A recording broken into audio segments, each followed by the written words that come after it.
నేర్చుకుందాం. ఎందుకంటే మరి ప్రతి ఆదివారం కూడా దేవుని సన్నిధిలో మనం చేరి ఆయన స్తుతించడానికి, ఆయన గణపరచడానికి దేవుడు ఈ గొప్ప అవకాశమును కలిగించాడు. కాబట్టి మరి లోకంలో అనేకులు ఉన్నారు, వారెవరు కూడా వినియోగించుకోలేనటువంటి పరిస్థితుల్లో ఉన్నారు. కానీ దేవుడైతే నిన్ను నన్ను జ్ఞాపకం చేసుకొని ఆయన సన్నిధానానికి నడిపించాడు. మనం అనుకుంటాం నేను మందిరానికి వెళ్ళాను అని అనుకుంటాం, దేవుడు నడిపించాడు.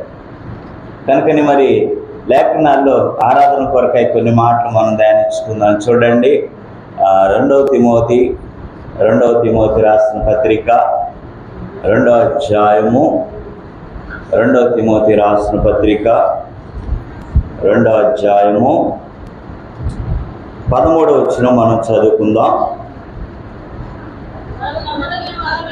2వ తిమోతి రాసిన పత్రిక 2వ అధ్యాయము 13వ వచనం. మనము నమ్మదగిన వారమైనను ఆయన నమ్మదగిన వాడుగా ఉండును, ఆయన తన స్వభావమునకు విరోధముగా ఏదియో చేయలేడు. చూడండి, ప్రార్థన చేసుకుందాం. పరిశుద్ధుడా, కృప కలిగిన మా దేవా, నీ ఘనమైన శ్రేష్టమైన నామం బట్టి నీకు స్తోత్రాలు నాయన. నీ కృపలో మమ్మల్ని జ్ఞాపకం చేసుకొని ఈ యొక్క ఆదివారము ఆరాధనలో పాలు పొందేటువంటి గొప్ప ధన్యతను మాకు మీరు అనుగ్రహించినందుకై నీకు స్తోత్రాలు. గడిచిన మరైన ఆదివారం నుండి గత వారం అంతట్లో కూడా నీ కృపలో క్షేమ స్థితిని కలిగించి సజీవులే కదా నేను స్తుతించే ఈ దినమున మేము నేను సజీవులుగా ఉండి నేను స్తుతించడానికి మాకు ఇచ్చిన గొప్ప ధన్యతను బట్టి నీకు స్తోత్రాలు.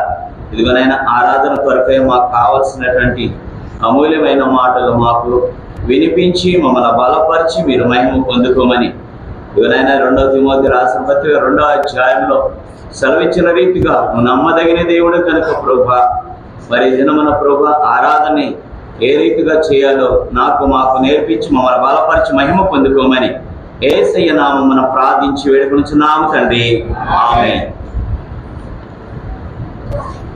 మరి అపోస్తలుడైనటువంటి పౌలు గారు తిమోతికి రాస్తున్నటువంటి పత్రిక.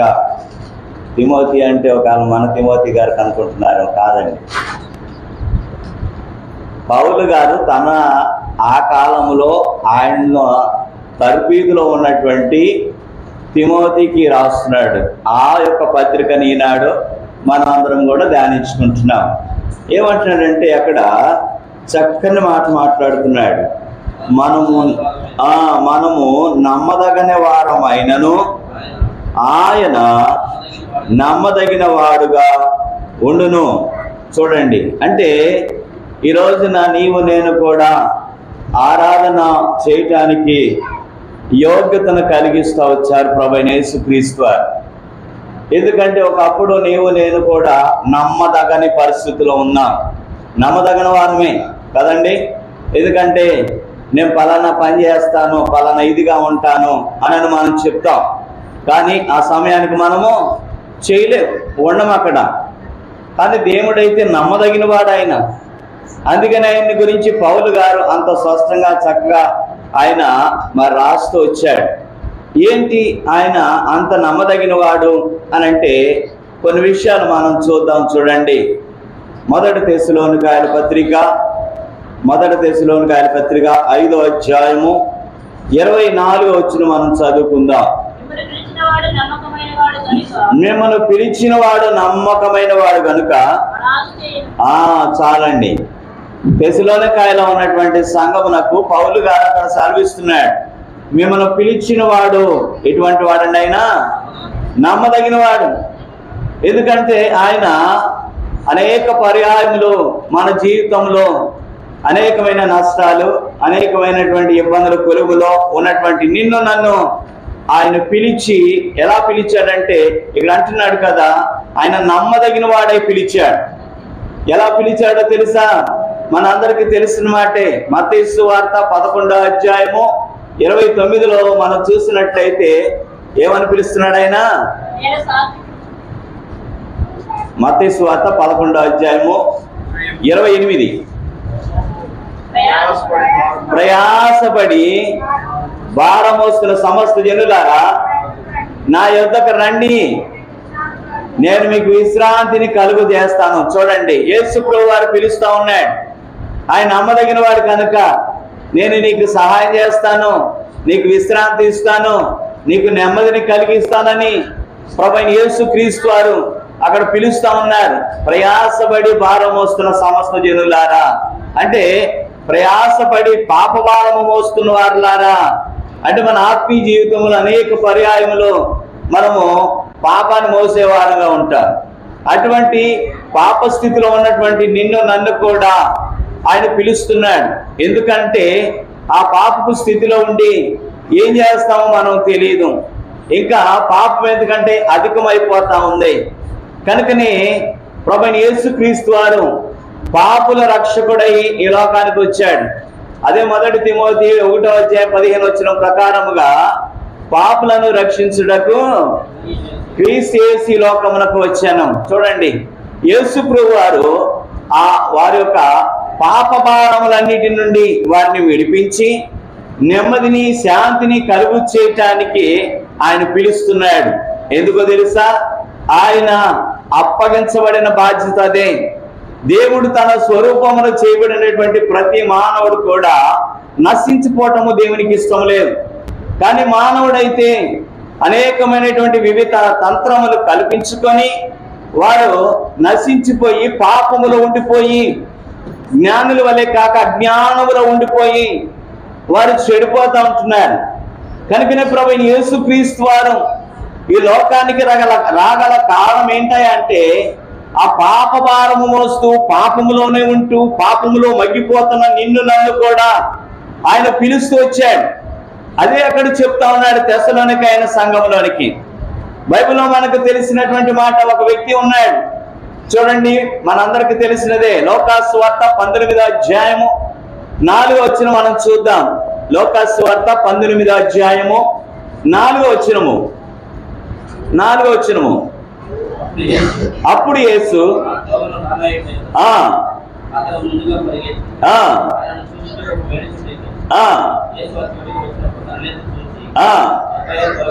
జక్కయ్యా ఏమని పిలుస్తున్నాడు ఆయన? త్వరగా దిగు. చూడండి, యేసు ప్రభు వారు అక్కడ ఆ ప్రాంతంలోనికి వెళుతూ ఆ మేడి చెట్టు ఎక్కి ఉన్నటువంటి ఆ జక్కయ్యని పిలుస్తున్నాడు. జక్కయ్యా త్వరగా దిగు. ఎందుకంటే ఆ ప్రాంతానికి ప్రభువైన యేసుక్రీస్తు వారు వెళ్ళడానికి గల కారణం ఏంటంటే అక్కడ జక్కయ్య అనేటువంటి ఒక వ్యక్తి ఉన్నాడు. అతనికి మరి జీవ మార్గమును సత్యమును యథార్థతను తెలియదు, చెప్పేవారు కూడా లేరు అక్కడ. అతనికి చెప్పుట ద్వారా అతని మనసు మారుతి యేసు ప్రభు వారు గుర్తెరిగిన వాడు ఉన్నాడు. కనుకనే ఆ ప్రాంతానికి వెళ్ళి ఆ జక్కయ్యని, ఆయన మేడి చెట్టు ఉన్న జక్కయ్యని పిలుస్తున్నాడు. ఆ జక్కయ్యలో కూడా ఉన్న ఆశ ఏంటి అంటే ఆయన ఎవరో ఆయన చూడాలి అని ఆ చెట్టు ఎక్కాను. ఎప్పుడైతే ఆ చెట్టు ఎక్కి ఉన్నాడో యేసు ప్రభు వారు ఆ జక్కయ్యని పిలుస్తున్నాడు, నువ్వు త్వరగా దిగిరా అని. ఎందుకని అతడు పాపంలో ఉన్నాడు, అక్రమములు చేస్తున్నాడు, అన్యాయంగా అనేకుల దగ్గర మరి వడ్డీ వసూలు చేస్తున్న వాడుగా ఉన్నాడు. అటువంటి మరి యొక్క జక్కయ్యని మరి అతను పాపములో ఉండిపోకూడదని దేవుని యొక్క ఉద్దేశము కనుక ఆ జక్కయ్యని పిలుస్తున్నాడు. ఎప్పుడైతే ప్రభువైన యేసుక్రీస్తు వారు ఆ జక్కయ్యని పిలిచాడో ఆయన జక్కయ్యలో కలిగినటువంటి గొప్ప మార్పు ఏంటంటే అతడు తప్పిదమును తెలుసుకున్నాడు. చూడండి 8వ వచనంలో అందులోనే, ప్రభువా ఆస్తిలో సగభాగమును పేదలకు ఇస్తున్నాను, ఎవని యొద్దైనను అన్యాయముగా నేను తీసుకునేదా 4 గంటలు మరలా చెల్లించదని. చూడండి తర్వాత కూడా 9వ వచనం, ఇతడు కూడా అబ్రహాము కుమారుడే, నేడు ఇంటికి రక్షణ వచ్చింది. ఎంత గొప్ప సంగతి అండి. చూడండి, ఆ జక్కయ్య లోకములో ఉండి అన్యాయపు గుప్తదాడుగా లోకాశలతో పాపవాశలతో ఉండకూడదని దేవుని యొక్క ఉద్దేశము. అందుకని జక్కయ్య నగర దేవుడు పిలుస్తున్నాడు యేసు ప్రభు వారు, నువ్వు త్వరగా దిగిరా. నేడు నేను నీ ఇంట ఉండాల్సినటువంటి పరిస్థితి వచ్చింది. ఈరోజు నేను నీతో ఉండాలి. ఎప్పుడైతే యేసుప్రభు వారు ఆ జక్కయ్యతో ఆ జక్కయ్య ఇంట్లో ఉండాలని ఆయన అనుకున్నాడో, జక్కయ్య హృదయములో ఒక అద్భుతమైన మార్పు కలిగింది. ఎందుకని? యేసుప్రభు వారు ప్రయాసపడి పాపభారం వస్తున్న జనులారా నా యొద్దకు రండి అని ఆయన పిలుస్తున్నాడంటే, మొదటి తెస్సలోనికైల పత్రిక 5వ అధ్యాయము 23వ వచనం చూడండి. 5వ అధ్యాయము 23వ వచనము. సమాధానకర్తయగు దేవుడే మిమ్ములను సంపూర్ణముగా పరిశుద్ధపరచును. మీ ఆత్మయు జీవమును శరీరమును ప్రభువైన యేసుక్రీస్తు రాకడయందు నిందారహితముగాను సంపూర్ణముగా ఉండినట్లు కాపాడని. చూడండి, యేసుప్రభు వారి యొక్క ఉద్దేశం ఏంటంటే ఆ జక్కయ్యని ప్రయాసపడి భారం వస్తున్న జనులను పిలవడానికి గల కారణం ఏంటంటే, ప్రభువైన యేసుక్రీస్తు వారు రెండవ రాకడలో ఆయన వచ్చినప్పుడు ఆయన ఎదుట నిందారహితులుగా ఉండాలని దేవుని ఉద్దేశం. ఎంత గొప్ప! సంపూర్ణముగా వారు చేయబడాలని, దేవుని సొత్తైన ప్రజలుగా చేయబడాలని, వాళ్ళు పాపం అనేది మరి ఒక సంబంధమైనది ఏది కూడా ఉండకూడదని ఆయన వచ్చినప్పుడు ప్రతి ఒక్క వ్యక్తి కూడా సంపూర్ణునిగా చేయబడాలనేది, నిందారహితుడిగా చేయబడాలనేది దేవుని ఉద్దేశము. కనుకనే ఆయన పిలుస్తూ వచ్చాడు. కనుకనే ఆయన నమ్మదగిన వాడై ఉన్నాడు. కనుక ఈ రోజు నా జీవితంలో నీవు నేను ఒకప్పుడు లోకస్తులమే, లోకములను ఉన్నాము. నా పరిస్థితిని బట్టి ఆయా రీతిలుగా ఉంటా వచ్చాం. నిన్ను నన్ను కూడా ఆ జక్కయ్యని పిలిచినట్లుగానే యేసుప్రభు వారు పిలిచి ఆయన యొక్క సన్నిధిలో ఉండి దేవుడిని స్తుతించడానికి, ఆరాధించడానికి, అలాగే ఆయన రాకడలో ఎత్తబడి గుంపుగా ఉండడానికి ఆయన నిన్ను నన్ను పిలిచిన వాడుగా ఉన్నాడు. అందుకని ఆయన నమ్మదగిన వాడు. అవును, మనం ఆరాధించాలి. అవును ప్రభువా, నిజమే, ఒకప్పుడు నేను పాపంలో ఉన్నాను, నేను పాపంలో ఉండటము, నశించిపోవటము నీకు ఇష్టము కాదు. కనుకనే నన్ను కూడా పిలిచిన దేవుడు నువ్వు నమ్మదగిన వాడు అయ్యా.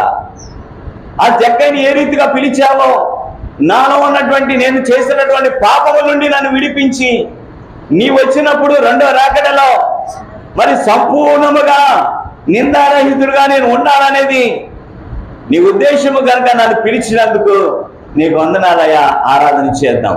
ఎందుకంటే నేను ఆ జీవితంలో ఇంతగా పౌలు గారు చెప్తున్నారు కదా తిమోతితో, మనము నమ్మదగిన వారము. మాట ఇచ్చి తప్పుతాము, చేస్తామని చెయ్యము, ఉంటామని ఉండము కదా, ఇస్తామంటాం ఇయ్యము. అటువంటి నమ్మదగిన వారము మనము. అటువంటి నమ్మదగని నిన్ను నన్ను కూడా యేసుప్రభు వారు నమ్మదగిన వాడై ఆయన పిలుస్తూ వచ్చాడు. కనుకనే ప్రియ దేవుని జనాంగమా, ఈరోజు నీవు నేను కూడా, అవును ప్రభువా, నేను పాపములోనే ఉండిపోతూ నశించబడము నీకు ఇష్టము కాదు. కనుకనే నన్ను పిలిచినందుకు, నన్ను సంపూర్ణునిగా నీ రాకడ కొరకై సిద్ధపరుస్తానికి నువ్వు పిలిచినందుకు నీకు వందనాలయ్యా అని ఆయన్ని ఆరాధన చేద్దాం. రెండో మాట చూద్దాం. చూడండి, రెండవదిగా 2వ తెస్సలోనికైల పత్రిక 3వ అధ్యాయము 3వ వచనం మనం చదువుకుందాం.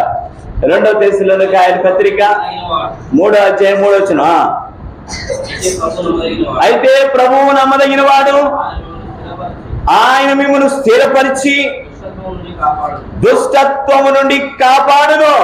చాలు సార్. చూడండి, రెండవదిగా ఆయన పిలిచిన దేవుడు నమ్మదగిన వాడు. ఎందుకో తెలుసా? దుష్టత్వము నుండి కాపాడడానికి పిలిచాడు ఆయన.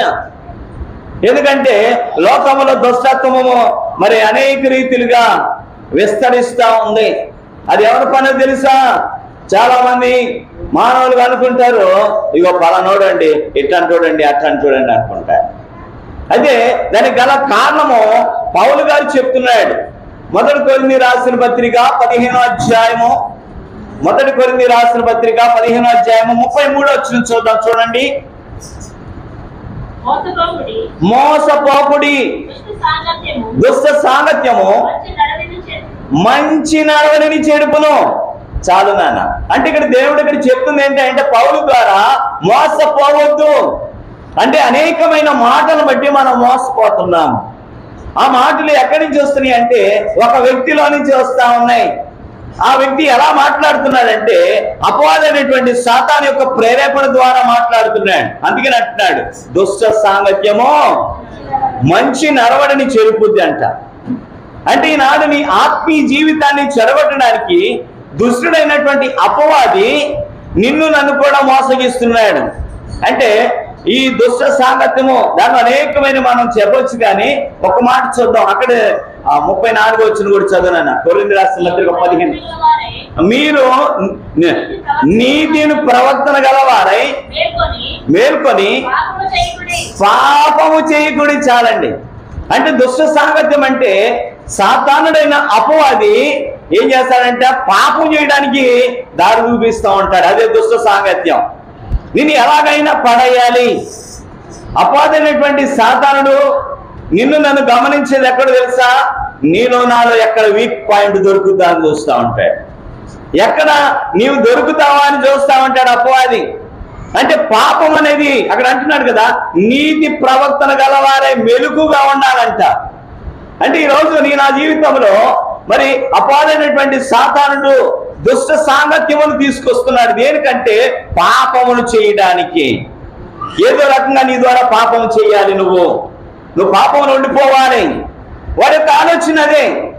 కానీ దేవుడైతే ఆయన కృపలో నిన్ను నన్ను జ్ఞాపకం చేసుకొని పౌలు గారు అంటున్నాడు కదా, అక్కడంట ఏం చేయాలి, దేనిసి కాపాడతాడంట దుష్టత్వము నుండి. అంటే సాతాను యొక్క కుయుక్తుల నుండి నిన్ను నన్ను కాపాడడానికి ఆయన నమ్మదగిన వాడు. ఆయన అనేక సార్లు నేను ఆ సాహసం చేయట్లేదన్నా అని అంటాం మనం, కానీ మరలా అటే వెళతాం. నేను ఆ పని చేయట్లేదన్నా అంటాం, అటే వెళతాం. మానవుల యొక్క స్వభావం అలాంటిది, మానవుల యొక్క నైజం అలాంటిది. కానీ ప్రభువైన యేసుక్రీస్తు వారు అంటున్నాడు కదా, ఆ దుష్ట సాంగత్యం నుండి ఆయన కాపాడే దేవుడు. ఎప్పుడో తెలుసా? నువ్వు మోసపోకుండా ఉండేటప్పుడు. నువ్వు ఎప్పుడైతే మోసపోతావో నీకు ఇంకా ఆ దుష్టుని అపవాది అనేకమైన పాపములు చేయడానికి నిన్ను నన్ను ప్రేరేపణ చేస్తా ఉంటాడు. బైబిల్లో చూడండి, పాపం అనే గురించి ఒక మాట చూద్దాం. చూడండి, లోకాసువార్త 7వ అధ్యాయము 47వ వచనం చూద్దాం. ఆయన ఎందుకు నమ్మదగిన వాడు. లోకాసువార్త 7వ అధ్యాయము 47వ వచనము.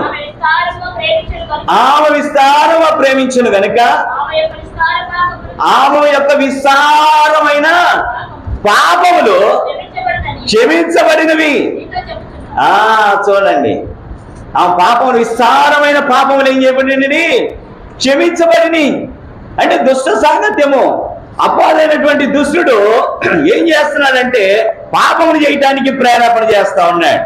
వారి యొక్క ఉద్దేశమే అది, వాడి తలంపే అది. కానీ ప్రభువైన యేసుక్రీస్తు వారు ఆ దుష్ట సాంగత్యములు చేయకుండా నిన్ను కాపాడే దేవుడు. అనేక సార్లు మనము మరి పడిపోతా ఉంటాం, మోసపోతా ఉంటాం చెప్పిన మాటలను బట్టి కదండి. ఆ మాటలకి మోసపోయి మనము ఆ దుష్ట సాంగత్యము మరి చేసేవారుగా నడవడిలో ఉండిపోతా ఉంటాం. కానీ ప్రభువైన యేసుక్రీస్తు వారైతే ఆ దుష్ట సాంగత్యము నుండి ఆయన విడిపించగలిగి కాపాడగలిగిన దేవుడు. ఈ యొక్క పాపము, ఈ పాపాత్మురాలైనటువంటి స్త్రీ ఆ యొక్క విస్తారమైన పాపములు క్షమించబడిని. ఎందుకంటే ఆయన నమ్మదగిన దేవుడు కాబట్టి ఆమె పాపములు ఆయన క్షమించాడు. కనుకనే ఈరోజు నీ నా జీవితంలో దుష్టుడైన అపవాది నుండి వాడి చేతి నుండి తప్పించడానికి ఆయన గొప్ప సమర్థుడై ఉన్నాడు. చూడండి, అదే 2వ తెస్సలోనికైయుల పత్రిక 2వ అధ్యాయంలో 2వ వచనం చూద్దాం. చూడండి, 3వ అధ్యాయం 2వ వచనం. 3వ అధ్యాయము 2వ వచనము. 2వ తెస్సలోనికైయుల పత్రిక దుష్ట మనుషుల చేతుల నుండి తప్పింపబడు నిమిత్తము. చూడండి, అంటే ఈ దుష్ట సాంగ అంటే దుష్టుడైనటువంటి అపవాది చేతిలో నుండి ప్రభువైన యేసుక్రీస్తు వారు నిన్ను నన్ను ఏం చేస్తాడంట? ఆయన తప్పించే దేవుడు, కాపాడే దేవుడుగా ఉన్నాడు. కనుకనే నీవు నేను కూడా అవును ప్రభువా నిజమే, నేను అనేకమైన సార్లు మోసపోయాను, దుష్ట సాంగత్యం చేసి మోసపోయాను. కానీ నువ్వైతే నమ్మదగిన దేవుడు కనుకనే ఆ దుష్ట సాంగత్యం వలన పాపములో పడిపోకుండా నన్ను కాపాడి, నన్ను క్షమించి నన్ను కాపాడినందుకు నీకు వందనాలయ్యా. ఎన్నోసార్లు మనం పడిపోలేదు పాపంలో. మాట ద్వారా కానీ, చూపు ద్వారా కానీ, చేష్ట ద్వారానే కానీ, ప్రవర్తన ద్వారానే కానీ మనం పడిపోలేదు. కానీ ప్రభువైన యేసుక్రీస్తు వారైతే నిన్ను నన్ను కూడా అనేకమైన సార్లు దుష్టుని యొక్క సహవాసంలో, దుష్ట సాంగత్యంలో ఉన్న నిన్ను నన్ను ఆయన విడిపిస్తూ వచ్చాడు, ఆయన కాపాడుతూ వచ్చాడు. కనుకనే ఇక్కడ చూసినట్లయితే ఆ యొక్క పాపాత్రాలైన స్త్రీ యొక్క విస్తారమైన పాపములు క్షమించబడిని. ఎందుకంటే ఆయన నమ్మదగిన దేవుడు కనుకనే వాటి నుండి ఆమెకి ఆయన ఏం చేశాడు? ఆయన క్షమించాడు, విడిపించాడు. ఈరోజు నీ నా జీవితంలో అవును ప్రభువా నిజమే, అనేకమైన సార్లు నీకు విరుద్ధమైనటువంటి పాపములు చేశాను, నీకు విరుద్ధమైన రీతిలో నేను జీవించాను. నా యొక్క సంఘమునకు, నీ సంఘమునకు, నాకు ఇవ్వబడిన సహవాసమునకు నేను ఎన్నోసార్లు వ్యతిరేకముగా దుష్టుడి యొక్క అపవాది మాటలు విని నేను చెడిపోతూ వచ్చాను. కానీ నీ ప్రేమ చేత నన్ను క్షమించావు ప్రభువా. దేవుడు క్షమించకపోతే నీవు నేను ఇక్కడ ఉండలే. ఎందుకో తెలుసా? ఏదో ఒక ప్రార్థన, నీ ప్రార్థనే కావచ్చు, కుటుంబ ప్రార్థనే కావచ్చు, సంఘ ప్రార్థనే కావచ్చు, దేవాది దేవుడు ఆలకించి ఆ యొక్క పాపపు స్థితి నుంచి ఆయన తప్పించిన వాడుగా ఉన్నాడు. కనుకనే మొట్టమొదటిగా నిన్ను నన్ను కూడా ఆయన పిలిచింది దేనికై అంటే ఆయన రాకడలో ఎలా ఉంచడానికి, నిందారహితుల సంపూర్ణులుగా చేయటానికి ఆయన నిన్ను నన్ను పిలుస్తూ వచ్చాడు. నమ్మదగిన దేవుడుగా ఆయన పిలిచాడు. రెండవదిగా ఆ నమ్మదగిన దేవుడు దేనికి పిలుస్తున్నాడంటే దుష్టత్వము నుండి కాపాడడానికి, పాపము నుండి కాపాడడానికి ఆయన పిలిచిన వాడుగా ఉన్నాడు. అందును బట్టి అవును ప్రభువా, అనేకమైన సార్లు దుష్ట సాంగత్యం చేసి నేను పాపం చేశాను, నన్ను క్షమించిన దేవుడు నువ్వే కనుక ఈరోజు ఆరాధించడానికి నాకు ఇటువంటి గొప్ప ధన్యతని ఇచ్చావయ్యా, నీకు వందనాలని ఆయనే ఆరాధన చేద్దాం. మరొక మాట చూద్దాం, చూడండి. 1 కొరింథీయులకు రాసిన పత్రిక 10వ అధ్యాయము 13వ వచనం మనం చూద్దాం. 1 కొరింథీయులకు రాసిన పత్రిక 10వ అధ్యాయము 13వ వచనం. మనుషులకు కలుగు శోధన తప్ప మరి ఏది మీకు సంభవింపలేదు. దేవుడు నమ్మదగిన వాడు, మీరు సహింపదగిన కంటే ఎక్కువగా ఆయన మిమ్మల్ని శోధింపబడనిలా. అంతేకాదు సహింపగలుగుటకును ఆయన శోధనతో కూడా తప్పించు మార్గమును కూడా ఆయన కలుగు చేయను చాలండి. ఇక్కడ అంటున్నాడు పౌలు గారు, అన్నాడు కొరింథీ సంఘములతో, అయ్యా మీరు ఏదో మేము బాగా శోధన పడుతున్నామయ్యా, మేము బాగా బాధలు పడుతున్నామయ్యా అని మీరు అనుకుంటున్నారేమో. మీరు సహించలేనిది ఆయన సహించి మీరు సహించగలిగిన ఆ శోధనే అక్కడ మాత్రమే ఉన్నదంట. గమనించాలి. అవును కదండి?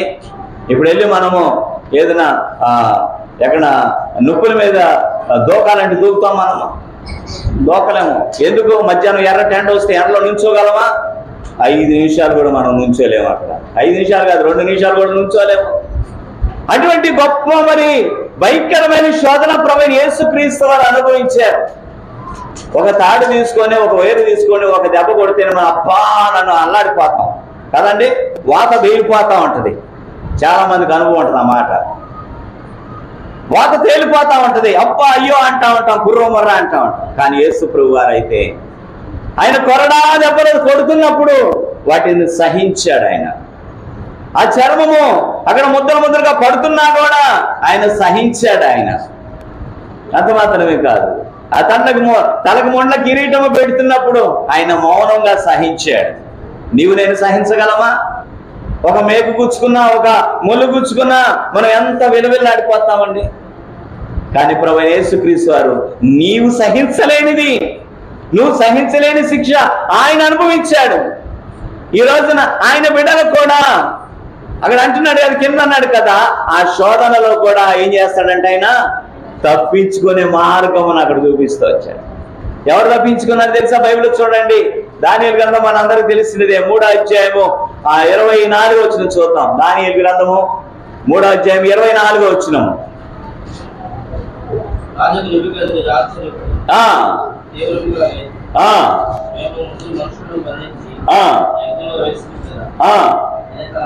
మంత్రులను అడిగి ఆ, వారు రాజా సత్యమే అని రాజుతో ప్రత్యుత్తరమిచ్చారు. ఆ, అందుకు రాజు, ఆ, నేను నలుగురు మనుషులు పథకములతో అగ్నిలో ఆ. పరిశీలించుకుంటున్నాను. చాలండి. చూడండి, అక్కడ షడ్రక్ మెషక్ అబెదనెగో వారు వారందరూ వారు ముగ్గురు కూడా ఎక్కడ వేయబడ్డారండి? అగ్నిగుండంలో వేయబడ్డారు. వారు ముగ్గురైతే బయట ఉన్న వారికి కనపడుతుంది ఎంతమంది అంటే నలుగురు కనపడుతున్నాడు. దేవాది దేవుడు వారిని అక్కడ కాపుదల కాస్తున్నాడు, నమ్మదగిన వాడు కనుకనే. ఎందుకంటే కోడి తన పిల్లలను రెక్కల చాటును ఎలాగ భద్రపరుస్తుందో ప్రభువైన యేసుక్రీస్తు వారు కూడా ఆ యొక్క మండుచున్న అగ్నిగుండములో ఆ ముగ్గురితో కలిసి ఆయన కూడా అక్కడ నుండి వారు ఏ ఇబ్బంది పడకూడదని ఆయన భరిస్తున్నాడు. వారి చుట్టూతో ఆయన మహిమతో నింపాడు అక్కడ. ఎందుకో తెలుసా? దేవాది దేవుడు నమ్మదగిన వాడు ఆయన. వారిలో ఉన్న ఒక నిరీక్షణ కూడా ఏంటో తెలుసా? మా దేవుడు మమ్మల్ని రక్షించుటకు సమర్థుడు కనుకనే వారిని కూడా అక్కడ దేవుడు కాపాడాడు. వారిని పైకి తీయడంతో వారు వెంట్రుకలు కూడా కాలేదండి. అసలు ఆ యొక్క వాసన కూడా రాలేదంటండి. ఎంత చక్కగా కాపాడాడు దేవుడు. ఈరోజు నిన్ను నన్ను కూడా అటువంటి అగ్ని లాంటి శ్రమలు వచ్చిన, శోధనలు వచ్చినా ఆయన నిన్ను నన్ను కాపాడుతున్నాడు. ఏం కాపాడలేనా నన్ను అని అనుకుంటున్నావే? ఈరోజు నీవు నేను ఈ రీతిగా ఆయన సన్నిధిలో ఉన్నామంటే, ఆయన సన్నిధికి రాగలిగామంటే, ఇలాంటి అగ్ని కలిగిన శోధనలు అనేకమైన వచ్చినాయి కూడా ఆ సమయం అనుకుంటాం ఏం దేవుడు లేనా నేను కాపాడాలి అనుకుంటాం. ఆయన కాపాడబడకపోతే ఈరోజు నీవు నేను ఇక్కడ ఉండేవాళ్ళం కాదు. చూడండి, ఆ యొక్క మరి అగ్నిగుండములు వేయబడినటువంటి ఆ ముగ్గురిని కూడా దేవుడు తన యొక్క రెక్కల కింద తీసుకొని వారిని ముగ్గురిని కాపాడుతూ వచ్చాడు. ఎందుకంటే ఆయన నమ్మదగిన దేవుడు. ఈనాడు నీ జీవితంలో అనేకమైన శోధనలు, అనేకమైన బలహీనతలు, అనేకమైనటువంటి ఉగ్రతలు ఎదురైనప్పటికీ కూడా ప్రభువైన యేసుక్రీస్తు వారు నిన్ను ఆయన రెక్కల కింద తీసుకొని ఆయన నిన్ను నన్ను కాపాడుతూ వస్తున్నాడు. అవును ప్రభు, జ్ఞాపకం చేసుకున్నాం అనేక సార్లు అగ్ని లాంటి పరీక్షలు అనేకమైన వచ్చినాయి. ప్రభు, ఈ శోధన నేను ఎట్లా తట్టుకోగలను? నేను జయించగలనా? ఇంకా నేను చనిపోవడమే బెటరు, దానికన్నా మార్గం లేదు అనుకున్నటువంటి పరిస్థితులు అనేకములు ఉన్నాయి. కానీ యేసు ప్రభువు వారు ఆ పరిస్థితులన్నిటి నుంచి, ఆ శోధనలన్నీ విడిపించి, ఆయన భరించి నిన్ను విడిపించి నీవు నేను ఆయన సన్నిధిలో ఉండే గొప్ప ధన్యత ఆయన కృప ద్వారా అనుగ్రహిస్తూ వచ్చాడు. ఎందుకో తెలుసా?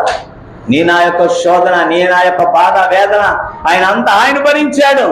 మనందరికీ తెలిసిన విషయమే. యోహాను సువార్త 16:33లో మీరు గ్రహించినట్లుగా ఆయన అంటాడు అక్కడ, ఈ సంగతులు మీకు చెప్తున్నాను అంటాడు.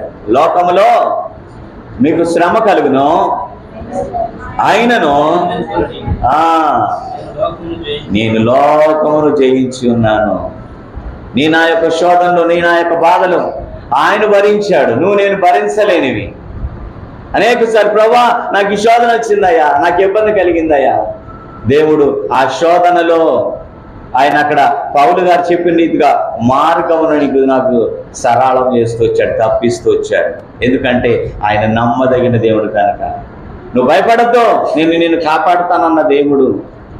ఎటువంటి శోధనలో ఉన్నప్పటికీ కూడా ఆ శోధన నుండి ఆయన నిన్ను నన్ను తప్పించి ఆయన కాపాడగలిగినటువంటి దేవుడు కనుకనే మనము ఆయన ఆరాధన చేద్దాం. అవును తండ్రి, నేనైతే నమ్మదగిన వాడనే, కానీ నీవు నమ్మదగిన వాడు కనుకనే నన్ను ప్రేమించి ఈ లోకంలో ఉండి పాపంలో ఉండి నశించబడడం నీకు ఇష్టము కాదు కనుకనే నన్ను పిలిచావయ్యా. ఎందుకంటే మరి ఆ రాకడలో, నువ్వు వచ్చిన రాకడలో, రెండో రాకడలో నేను కూడా నిందారహితుడిగా ఉండాలని నన్ను లోకం నుండి ప్రత్యేకపరిచినందుకు నీకు వందనాలయ్యా. రెండవదిగా ఈ లోకం అనేటువంటి లోకములో దుష్ట సాంగత్యము చేస్తున్నటువంటి నన్ను దుష్ట సాంగత్యము నుండి వేరుపరిచి ప్రత్యేకపరిచి నా పాపములను క్షమించినందుకు నీకు వందనాలయ్యా అని ఆయన ఆరాధన చేద్దాం. మూడవదిగా మనం చూస్తే మనం తట్టుకోలేనటువంటి శోధన ఆయన భరించాడు. కానీ అవును అనేక సార్లు నేను ఈ పరిస్థితి తట్టుకోగలనా అని నీలో నాలో ఎన్నోసార్లు ప్రశ్నలు వచ్చినాయి. కానీ యేసు ప్రభువు వారు ఆ తట్టుకోలేని పరిస్థితులు ఆయన భరించి నీకు నాకు విడుదలిచ్చాడు, కాపాడాడు. కనుకనే ఆయన నమ్మదగిన వాడు, నువ్వు భయపడొద్దు అని చెప్పిన దేవుడు నమ్మదగిన వాడై ఆయన నిన్ను నన్ను కూడా